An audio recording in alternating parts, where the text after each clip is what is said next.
High court తీర్పును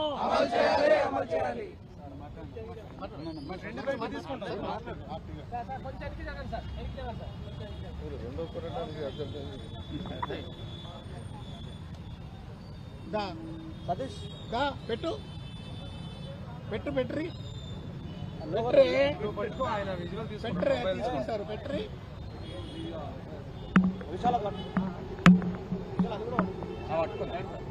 నిన్న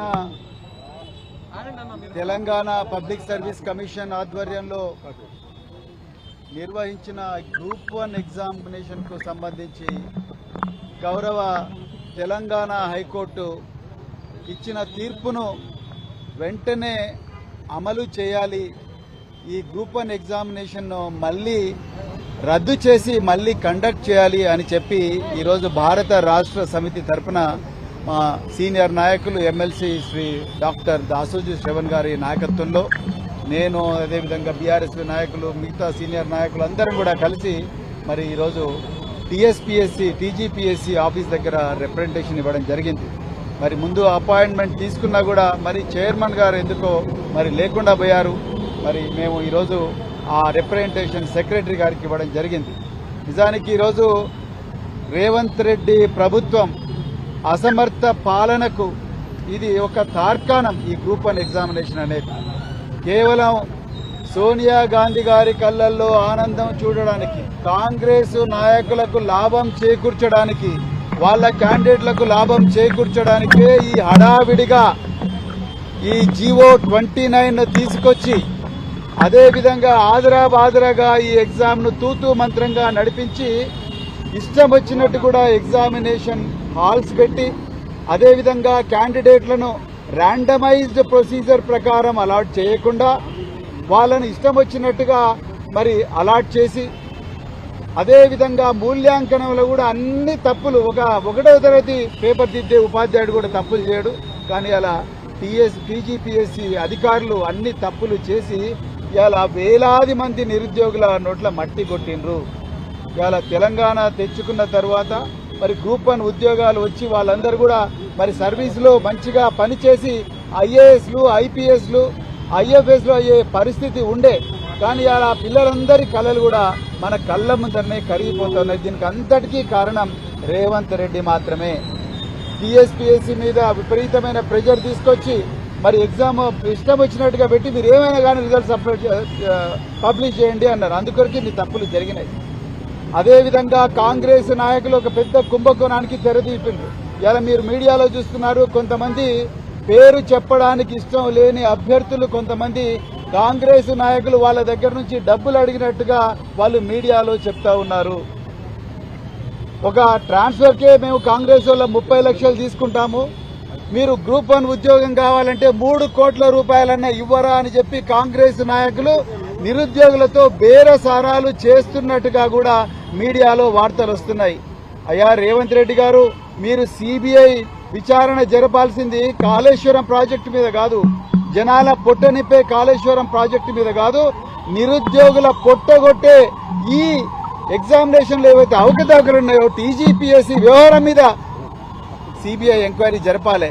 నిజానికి ఇక్కడున్న ఈ కమిషన్ చైర్మన్, ఈ కమిషన్ సభ్యులు వాళ్ళ అసమర్థులని క్లియర్ గా ఇక్కడ తెలంగాణ ప్రజలకు అర్థమైపోయింది. ఎన్ని రోజులని నిరుద్యోగులను గోసపుచ్చుకుంటారు. జాబ్ క్యాలెండర్ ఇవ్వలేదు. ఆనాడు కేసీఆర్ గారు ఇచ్చిన ఏదైతే మరి నోటిఫికేషన్ ఉన్నాయో మా నోటిఫికేషన్ అని సిగ్గు లేకుండా ఇలా మీరు ప్రకటించుకుంటా ఉన్నారు. ఇచ్చింది కేవలం 6,000 ఉద్యోగాలు. కానీ ఇలా వేలాది మంది నిరుద్యోగుల నోట్లో మట్టి కొట్టినరు. బీఆర్ఎస్ పార్టీ అందరూ నిరుద్యోగులకు న్యాయం జరిగేదాకా మేము పోరాటం చేస్తాం.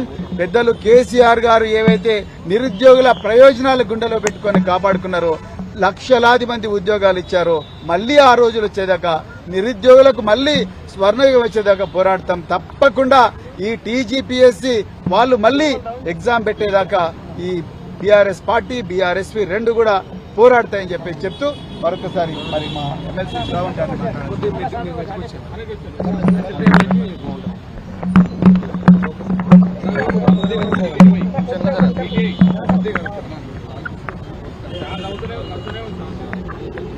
మీడియా మిత్రులకు నమస్కారం. అదేవిధంగా 50 మంది ఈ గ్రూప్ 1 లో జరిగినటువంటి ఒక అవకతవకలకు వ్యతిరేకంగా పోరాడి న్యాయబద్ధంగా, ధర్మబద్ధంగా, రాజ్యాంగబద్ధంగా గెలిచినటువంటి విద్యార్థి నిరుద్యోగులందరికీ కూడా శిరస్సు వంచి నమస్కారం తెలియజేస్తూ కృతజ్ఞతలు తెలియజేస్తా ఉన్నాం బీఆర్ఎస్ పార్టీ తరపు నుండి. ఇది రాజకీయాలకు అతీతమైనటువంటి ఒక సమస్య. లక్షల మంది యొక్క జీవితాలతో ఇవాళ రేవంత్ రెడ్డి గారి యొక్క ప్రభుత్వం చెలగాటమాడుతూ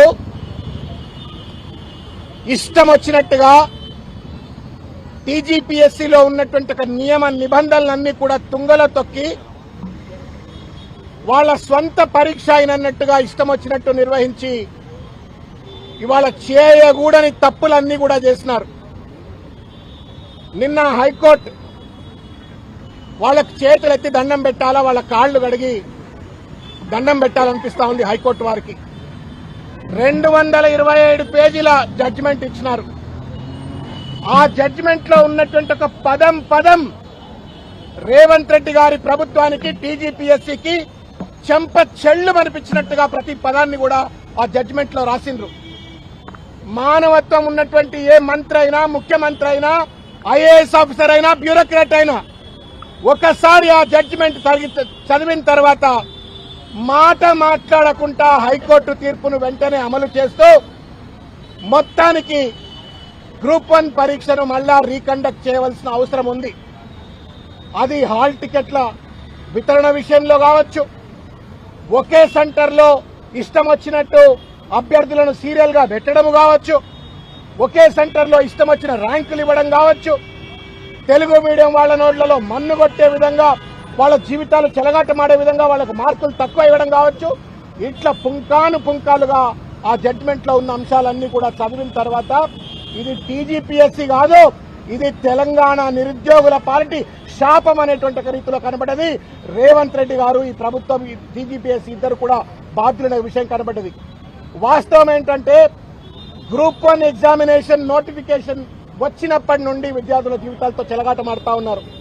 జీవో 29 అని చెప్పని ఒక దొంగ జీవో పట్టుకొచ్చినారు. ఈ జీవో తప్పు. ఈ జీవోలో ఉన్నటువంటి అంశాల వల్ల ఈ రాష్ట్రంలో ఉన్న ఎస్సీలు, ఎస్టీలు, బీసీలు వర్గాలకు, అణగదొక్కబడ్డ వర్గాలకు అన్యాయం అవుతుందని చెప్పని సహేతుకంగా ఆధారాలతో చూపెట్టినప్పటికీ కూడా జీవో 29 ను ఒంటెత్తు పోకడతో దున్నపోతు మీద నీళ్లు పడ్డట్టుగా వ్యవహరించి ఆ జీవో 29 అమలు చేసే ప్రయత్నం చేసినారు.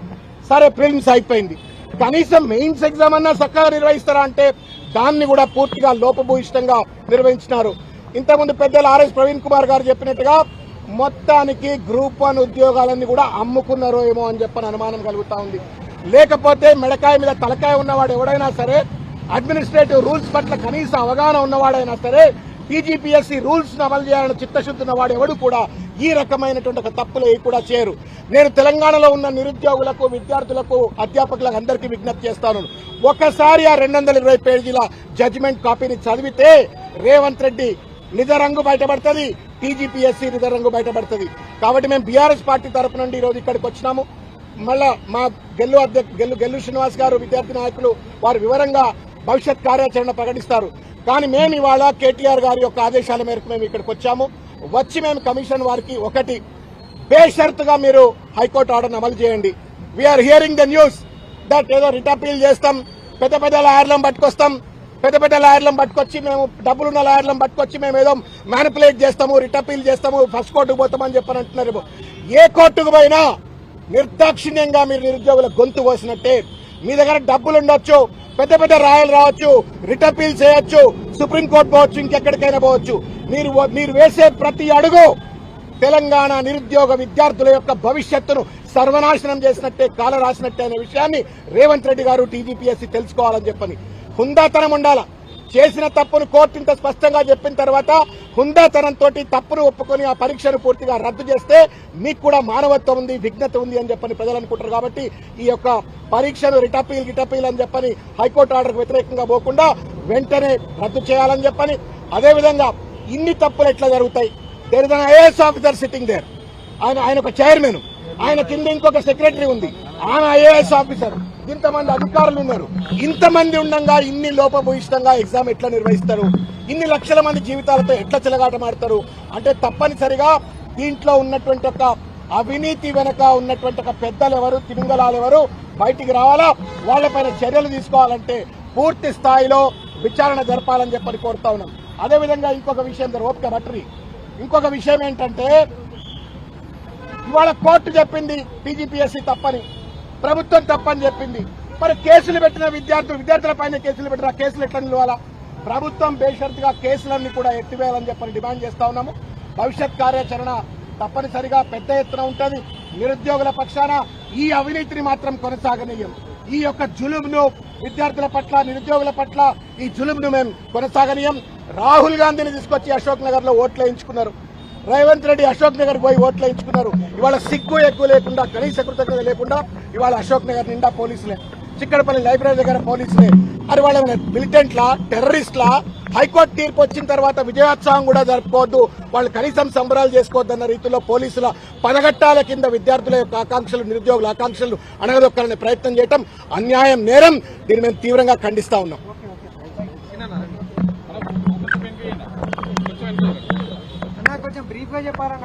అరే అన్న, నీకు ఇష్టం లేకపోతే కవర్ చేయకు. అట్లా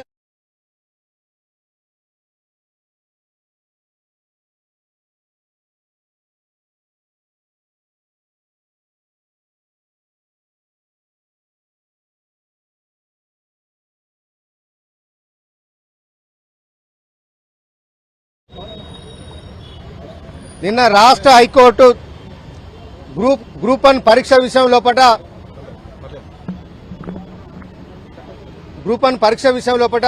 రాష్ట్ర హైకోర్టు ఇచ్చిన తీర్పు ప్రకారం పబ్లిక్ సర్వీస్ కమిషన్ నడుచుకోవాలనే ఉద్దేశంతో ఇవాళ బీఆర్ఎస్ పార్టీ డెలిగేషన్, గౌరవ BRS party working president KTR గారి సూచన మేరకు ఇవాళ పబ్లిక్ సర్వీస్ కమిషన్ సెక్రటరీ గారిని కలిసి రిప్రజెంటేషన్ ఇవ్వడం జరిగింది. ఇవాళ ప్రభుత్వం ఇప్పటికైనా ప్రభుత్వం గాని పబ్లిక్ సర్వీస్ కమిషన్ గాని ఇవాళ మొండిగా వ్యవహరించకుండా హైకోర్టు ఆదేశాలను పాటిస్తూ మళ్లీ, ఎందుకంటే ఇంతమంది 20,000 పైగా మంది అభ్యర్థుల వాల్యుయేషన్ చేయడం సాధ్యం కాదు. మొన్ననే మీరు చేయలేకపోయారు కాబట్టి, మీ దగ్గర చేసే సత్తా లేదు కాబట్టి ఇప్పటికైనా పబ్లిక్ సర్వీస్ కమిషన్ మొండి వైఖరి పోకుండా మళ్లీ ఎగ్జామ్ కండక్ట్ చేయాలని చెప్పి ఇవాళ పబ్లిక్ సర్వీస్ కమిషన్ ఇవాళ మేము డిమాండ్ ఇస్తా ఉన్నాం. లక్షలాది మంది గ్రూప్ 1 అభ్యర్థులు ఎదురు చూస్తా ఉన్నారు. ఈ పరీక్షల్లో అవకతవకలు జరిగినాయి. వీళ్ళు చాలా సిగ్గు లేకుండా పబ్లిక్ సర్వీస్ కమిషన్ 2011లో ఏ విధంగా అయితే డబుల్ ఆర్టికల్ ఇష్యూ చేసినామో ఇవాళ కూడా అదే ఇష్యూ చేసిన తప్ప మేము కొత్తగా మేము ఏం చేయాలని చెప్పి ఇవాళ వాళ్ళ తప్పును కప్పిపుచ్చుకునే ప్రయత్నాన్ని ఇవాళ చేయడం జరుగుతా ఉన్నది. 2011 సంవత్సరంలో ఉమ్మడి ఆంధ్రప్రదేశ్ రాష్ట్రంలో ఆనాడు డబుల్ ఆర్టికల్ ఇచ్చి పోస్టులు అమ్ముకున్నారని చెప్పి ఆనాడు public service commission chairman Venkataramareddy గారికి వ్యతిరేకంగా ఆ రోజు మేము పోరాటం చేసినాం. ఆ రోజు కాంగ్రెస్ ప్రభుత్వంలో పోరాటం చేసినాం. ఇవాళ కూడా మళ్ళీ కాంగ్రెస్ ప్రభుత్వంలో ఇవాళ వ్యతిరేకంగా పోరాడాల్సిన పరిస్థితి వచ్చింది. విద్యార్థులు గ్రూప్ 1 చదువుకున్నా పబ్లిక్ సర్వీస్ కమిషన్ కు వ్యతిరేకంగా నిరంతరం పోరాటం చేయాలన్నా ఒకసారి ఆలోచన చేయాలని చెప్పి కోరుతా ఉన్నా. ఇప్పటికైనా ప్రభుత్వం మొండి వైఖరి పోకుండా, అప్పీల్ పోకుండా, డివిజన్ బెంచ్ పోకుండా, సుప్రీంకోర్టు పోకుండా దీన్ని ఈ ఎగ్జామ్ ను రద్దు చేసి మళ్లీ కొత్త ఎగ్జామ్ ను కండక్ట్ చేయాలని చెప్పి వాళ్ళ ప్రభుత్వాన్ని ఇవాళ మేము డిమాండ్ ఇస్తా ఉన్నాం. రేపు బీఆర్ఎస్ ఆధ్వర్యంలో రాష్ట్ర వ్యాప్తంగా కూడా అన్ని విశ్వవిద్యాలయాల పట్ల, అన్ని జిల్లా కేంద్రాల పట్ల ఈ ప్రభుత్వానికి వ్యతిరేకంగా, పబ్లిక్ సర్వీస్ కమిషన్ వ్యతిరేకంగా దిష్టి బొమ్మల దళితం కార్యక్రమం చేయాలని చెప్పి, నిరసన కార్యక్రమం చేయాలని చెప్పి ఇవాళ విద్యార్థులకు అందరికీ ఇవాళ పిలుపునిస్తా ఉన్నాం. ఈ పిలుపులో ప్రతి నిరుద్యోగి కూడా స్వచ్ఛందంగా పాల్గొనాలి. ప్రభుత్వానికి బుద్ధి వచ్చే విధంగా, పబ్లిక్ సర్వీస్ కమిషన్ కూడా బుద్ధి వచ్చే విధంగా అందరూ పార్టిసిపేట్ చేయాలని చెప్పి కోరుతా ఉన్నాం. జై తెలంగాణ.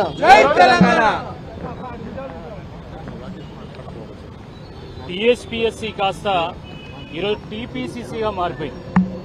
టీపీసీసీలో ఏ విధంగానైతే వాళ్ళ మనుషులకు పదవులు ఇచ్చుకుంటారో ఈరోజు టీజీపీఎస్సీ ద్వారా కూడా వాళ్ళకు కావాల్సినటువంటి వాళ్లకు ఈరోజు ఉద్యోగాలు ఇవ్వడానికి టీజీపీఎస్, కాంగ్రెస్ పార్టీ రెండు కుట్రవన్నే అన్న విధంగా ఈరోజు మొత్తం హైకోర్టు జడ్జిమెంట్ చూస్తే మనకు చాలా స్పష్టంగా తేలిపోతా ఉన్నది.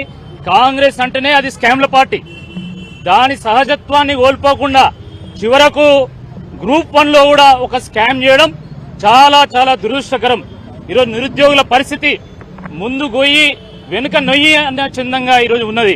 ఎందుకంటే ఏళ్ల తరబడి ఒక నోటిఫికేషన్ కోసం ఎదురు చూస్తే ఆ నోటిఫికేషన్ కాస్త గద్దల్లాగా ఎత్తుకోబోయి దొంగలు ఊరు వంచుకున్నట్టు ఈరోజు అంగట్లో సరుకుల్లాగా ఈరోజు ఉద్యోగాలను పంపిణీ చేయడం చాలా దుర్మార్గము. నిన్న హైకోర్టు తీర్పు వస్తే ఈ రోజు వరకు కూడా టీజీపీఎస్సీ స్పందించకపోవడం చాలా దురదృష్టకరం. ఇది నిన్న తీర్పు వస్తే హైకోర్టు తీర్పును మేము గౌరవిస్తాం, మేము నిరుద్యోగులకు న్యాయం చేస్తాము, ఈ విద్యార్థులకు న్యాయం చేస్తామని ఎందుకు చెప్తలేరని చెప్పి ఈ సందర్భంగా మేము ప్రశ్నిస్తా ఉన్నాము. ఇక్కడికి వస్తే ఈరోజు చాలా మంది నిరుద్యోగులు చాలా మంది గేట్ల దగ్గర వేచి చూస్తున్నారు. చైర్మన్ ని కలవాలి, సెక్రటరీని కలవాలి, మా గోడును వెళ్లబుచ్చాలని చెప్పి వాళ్ళు ఎదురు చూస్తుంటే ఈరోజు పోలీసులను పెడతారు. పేరుకేమో ప్రజాపాలన, కానీ చేసేది పోలీసుల పాలన. మీరు నిజాయితీగా ఉద్యోగాలు ఇస్తే ఈరోజు వందల మంది పోలీసులు ఎందుకు పెట్టిల్లు, ఇన్ని జీవులను ఎందుకు పెట్టిల్లు, ఇన్ని వ్యాన్లను ఎందుకు పెట్టిల్లో ఒక్కసారి స్పష్టం చేయాల్సిందే ఈ సందర్భంగా కోరుతా ఉన్నాము. ఏది ఏమైనా ఎంతమంది పోలీసులను పెట్టినా, ఎన్ని బ్యారికేడ్లను పెట్టినా, ఎన్ని వ్యాన్లను పెట్టినా తప్పకుండా బీఆర్ఎస్ పార్టీ నిరుద్యోగులకు న్యాయం జరిగేంత వరకు పోరాటం చేస్తుంది. కాబట్టి ఈరోజు కేటీఆర్ గారి సూచన మేరకు పెద్దల సమక్షంలో మేము టీజీపీఎస్సీ సెక్రటరీని కలవడం జరిగింది. చైర్మన్ గారు ఎందుకు లేరో మరి వారే సమాధానం చెప్పాలి. కాబట్టి ఇప్పటికైనా మరి కాంగ్రెస్ హరిపోయిండు, మరి ఇప్పటికైనా కాంగ్రెస్ ప్రభుత్వం నిరుద్యోగులకు న్యాయం చేస్తామని ముందుకు రావాల్సిందిగా, చేసిన తప్పుకు క్షమాపణ కోరాల్సిందిగా ఈ సందర్భంగా మేము డిమాండ్ చేస్తున్నాం. జై తెలంగాణ, జై కేసీఆర్.